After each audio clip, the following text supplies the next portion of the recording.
سامنے جو آپ تصویریں دیکھ رہے ہیں، یہ 3 آدمی بڑی دیر سے لاپتہ ہیں، تقریباً 4-5 مہینے سے لاپتہ ہیں۔ غریب کسی زمانے میں یہ ہوا کرتے تھے، آپ چہرے پہچان لیں، کسی زمانے میں یہ ہوا کرتے تھے، یہ مارچ نکالتے تھے مہنگائی کے خلاف۔ آج کل پتہ نہیں چل رہا یہ کہاں موجود ہیں۔ اگر کسی کو ملے ذرا ان کو بتا دیں کہ اس وقت پٹرول 272 روپے ہو گیا، حضرت صاحب اب مہنگائی بہت زیادہ ہو رہی ہے، بتائیں ذرا کیا آپ کی مہنگائی کا مسئلہ تھا یا سیٹ کا مسئلہ تھا؟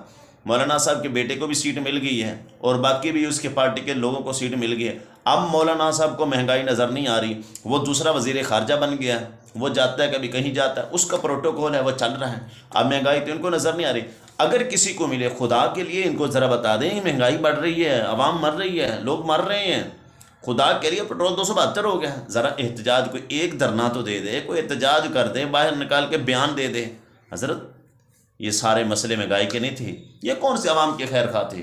یہ عوام کے خیر خواہ نہیں تھے، اپنی سیٹ کے خیر خواہ تھے۔